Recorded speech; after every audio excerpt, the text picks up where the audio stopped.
नमस्कार, राम राम। महाराष्ट्र में भाषा की राजनीति के नाम पर जो इन दिनों चल रहा है, उस पर 2 वीडियो मैंने बनाए थे। पहले वीडियो में मैंने राज ठाकरे और उद्धव ठाकरे की पार्टी के कार्यकर्ताओं के द्वारा जो आम जनों के साथ बुरा व्यवहार किया जा रहा है, जो उनके साथ मारपीट की जा रही है, उसका विरोध किया था।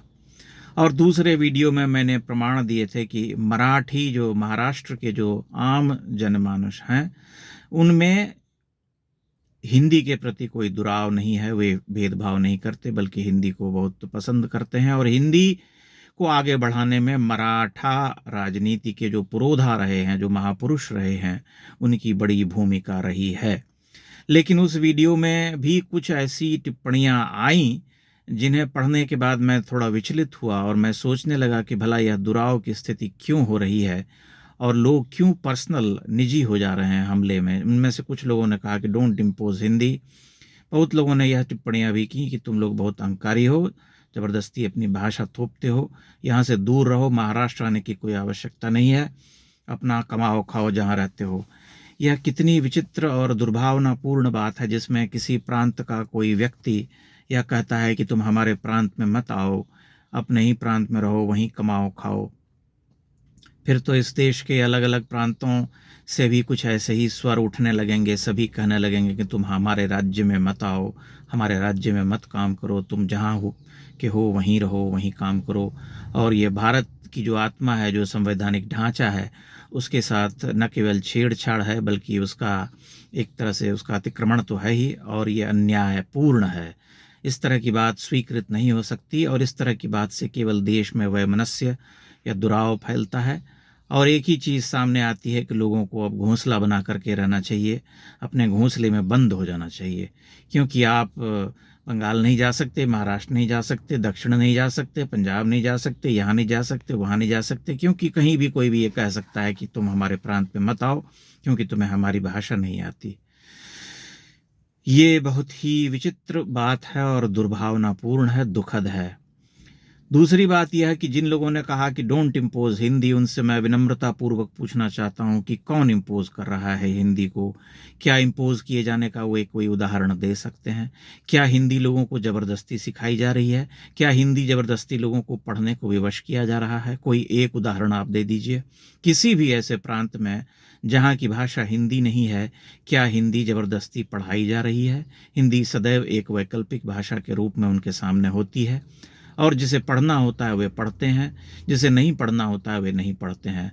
इन सभी राज्यों में अधिकांशतः जो केंद्रीय विद्यालय हैं, उन्हीं विद्यालयों में 7वीं 8वीं तक एक भाषा के रूप में हिंदी पढ़ाई जाती है।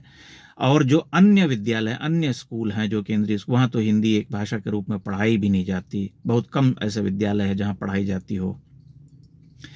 उसके बाद जो है वह भाषा हटी जाती है 7वीं 8वीं के बाद, और फिर आदमी को स्वेच्छा से चुनना होता है कि वह क्या पढ़ना चाहता है। ऐसे में इम्पोज करने या थोपने की बात सर्वथा बेमानी है। इसका कोई प्रमाण नहीं मिलता कि हिंदी थोपी जा रही है। किसी भी मिनिस्टर ने, किसी भी सरकार के किसी भी व्यक्ति ने, कोई किसी भी नुमाइंदे ने ऐसा कभी नहीं कहा कि हिंदी जो है हम ज़बरदस्ती लोगों को सिखाना चाहते हैं, हिंदी सीखना होगा, हिंदी में ही काम करना होगा। इसलिए यह थोपे जाने का जो विषय है, यह ठीक नहीं है। ये आपके अपने विचार हो सकते हैं कि आपके ऊपर हिंदी थोपी जा रही है, जबकि ऐसी कोई बात है नहीं। एक भाषा के रूप में ही उसे लोगों तक प्रचारित करने का प्रयास है, और वह प्रयास होना चाहिए। वही लोग जो हिंदी थोपे जाने की बात कह रहे हैं, वे अत्यंत प्रसन्नता से एक विलायती भाषा को अपने सिर पर पे बिठा करके रखते हैं, गले लगा करके रखते हैं।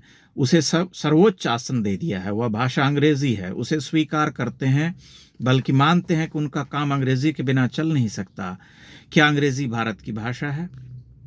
जब आप अंग्रेजी पढ़ते हुए गौरवान्वित महसूस करते हैं, जब आपको लगता है कि अंग्रेजी के बिना आपका काम नहीं चल सकता, अंग्रेजी सीखना अनिवार्य है, वह आपके प्रेस्टीज से जुड़ा है, आपके गौरव से जुड़ा है। अगर आप अंग्रेजी नहीं बोल सकते तो आप हीन मनुष्य समझे जाते हैं। तब फिर आपको हिंदी से दुराव रखने का क्या कारण है? हिंदी तो इसी देश की भाषा है, और हिंदी कोई कमज़ोर भाषा नहीं है। वह एक अत्यंत ही समृद्ध और सुंदर भाषा है, प्रवाहमयी भाषा है, बहती हुई भाषा है। अगर उसमें आंतरिक शक्ति नहीं होती तो वह भाषा इतनी दूर तक जाती ही नहीं। जिस देश में हिंदी के ऊपर अंग्रेजी थोपे जाने का सबसे अधिक कुचक्र है, आप कह सकते हैं कि हिंदी वालों को सबसे अधिक अगर किसी एक भाषा भाषी से कष्ट है तो वह अंग्रेजी भाषा है, उसके बावजूद हिंदी अपनी गति से, अपनी शक्ति से बढ़ रही है। तब फिर हिंदी वालों को यह कहना चाहिए कि अंग्रेजी हटाओ, अंग्रेजी हटाओ, अंग्रेजी क्यों पढ़ें हम।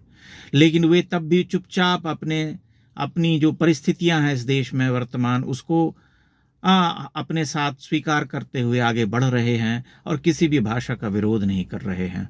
इसलिए मेरा यह विनम्र निवेदन है कि आप इस तरह की बातें न करें कि कोई भी हिंदी इम्पोज करने का काम नहीं कर रहा है, न सरकार कर रही है, न कोई व्यक्ति कर रहा है।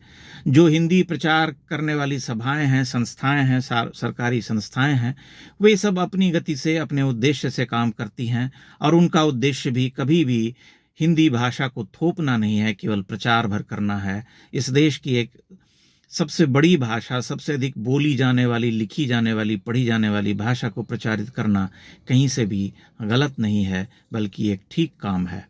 अब आप उसे नहीं पढ़ना चाहते हैं या आपको हिंदी से खतरा महसूस होता है तो यह आपकी अपनी समस्या है, जबकि हिंदी से किसी भाषा को खतरा नहीं है, बल्कि हिंदी हमेशा अन्य भाषा भाषी लोगों को अभिव्यक्ति का एक बड़ा प्लेटफॉर्म देने वाली भाषा है, उन्हें आगे ले जाने वाली भाषा है। इसे आपको मानना चाहिए।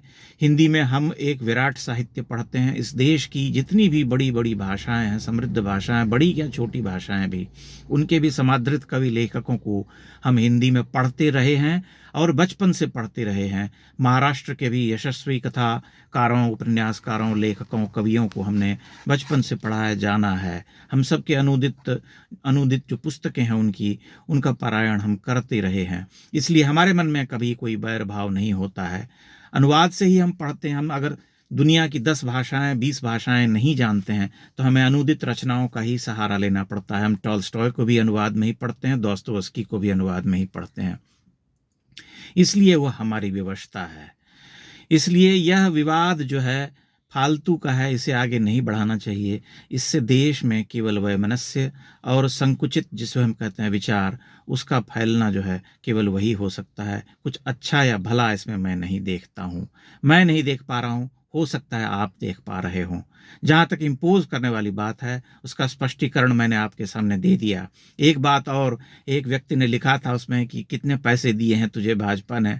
तो एक बार मैंने पहले भी कहा था कि इस तरह की ओछी टिप्पणी न करें। भाजपा मुझे 5 कौड़ी भी नहीं देती है, न मैं 5 कौड़ी पाने का अभिलाषी हूँ। मेरा भाजपा के किसी ब्लॉक लेवल के नेता से भी मेरी कोई जान पहचान नहीं है। मैं बहुत साधारण व्यक्ति हूँ। यह स्पष्टीकरण आवश्यक नहीं था, फिर भी मैंने दे दिया, उसके लिए क्षमा कीजिएगा। और इस तरह की निजी टिप्पणियां करने से बचिए। अगर आपके पास कोई प्रश्न हो तो अवश्य पूछिए, जहां तक संभव होगा मैं उसका उत्तर देने का प्रयास करूंगा। बहुत बहुत धन्यवाद।